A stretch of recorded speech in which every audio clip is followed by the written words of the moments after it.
Hello friends, success मंत्रा से मैं विकास sir. आज मैं आप लोगों के पास आया हूँ। दो बच्चे आए हुए हैं हमारे पास 12 से।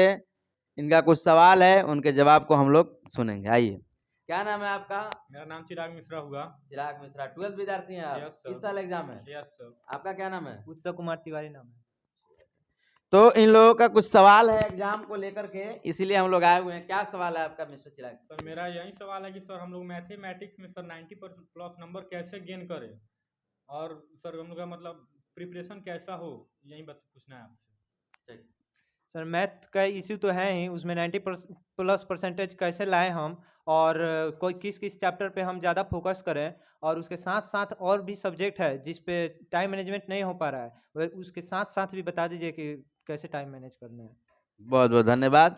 आप लोगों ने ये सवाल पूछा, हालांकि इससे सबको फायदा होगा। देखिए, सबसे बड़ी बात है कि अब एग्जाम हमारे एकदम करीब आ चुका है, और इसके लिए हमको सबसे ज़्यादा टाइम देना है अपने स्टडी पर। सेल्फ स्टडी जो आपका होना चाहिए वो होना चाहिए। अभी कोचिंग ट्यूशन जो है ठीक है आपका, ज़्यादातर आप लोग उसको अवॉइड करें, सेल्फ उसको घर पे पढ़ने का प्रयास करें। मैथमेटिक्स का जहाँ तक बात है, इसमें दो सेक्शन आपका एग्जाम होगा, ऑब्जेक्टिव और सब्जेक्टिव। तो ऑब्जेक्टिव 50 नंबर का है, तो उसके लिए आपको क्या करना है, सबसे बड़ी बात है कि जितना आपका फॉर्मूला है, सब फॉर्मूला को अच्छे से उसको याद कर लीजिए। फॉर्मूला आपका अगर कंठस्थ है तो ओवरऑल आपका 30 स्कोर तो यही कर देगा। दूसरी बात, आपका एनसीईआरटी बहुत कम में, मैं आपको बता रहा हूँ, बहुत कम में आप बहुत ज़्यादा गेन कर लेंगे। एनसीईआरटी का जो हर एक एक्सरसाइज का लास्ट में 2-3 जो ऑब्जेक्टिव दे रहा है, उस ऑब्जेक्टिव को आप अच्छे से डील कर लो, अच्छे से रिवाइज कर लो।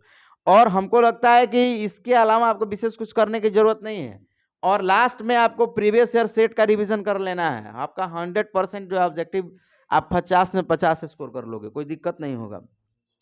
अब रहा सब्जेक्टिव के लिए, तो लॉन्ग क्वेश्चंस के लिए अगर आप ज़्यादा से कुछ चैप्टर्स हैं जिस पर ज़्यादा ध्यान दीजिए।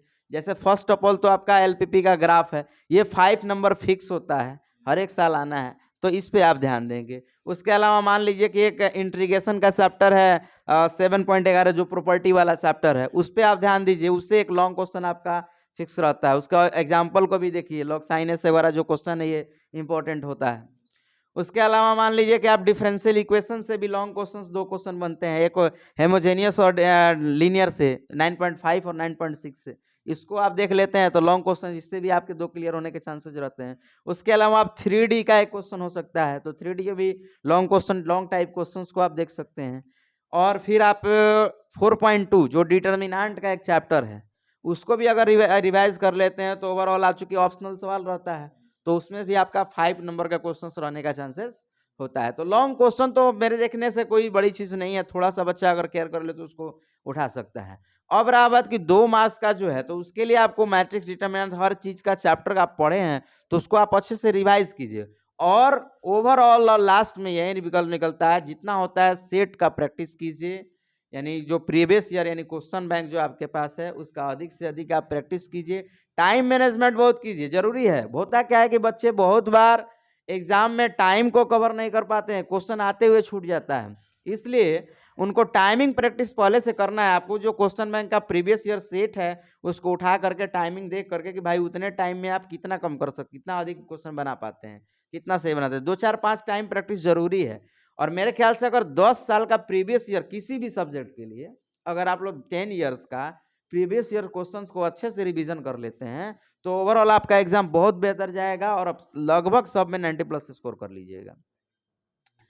अब रहा बात की आपका सवाल था कि बाकी सब्जेक्ट को कैसे, किसको टाइम दे, ये आपके ऊपर डिपेंड करता है। देखो, सबसे बड़ी बात ये है कि अभी ये नहीं सोचना है कि हाँ आप सुबह में उठ के पढ़ेंगे, शाम में उठ के पढ़ेंगे, या 2 बजे का टाइम पढ़ने का नहीं होता। ये सब चीज जो हमारे दिमाग में होता है, ये कोई मैटर नहीं रखता। आप अपने आप को देखो, आप किस में एडजस्टेबल हो, उस हिसाब से आपको स्टडी करना है। हाँ, एक अपना गोल बनाओ कि हमको इस सब्जेक्ट में इतना कवर करना है, तो उतना करके उठो।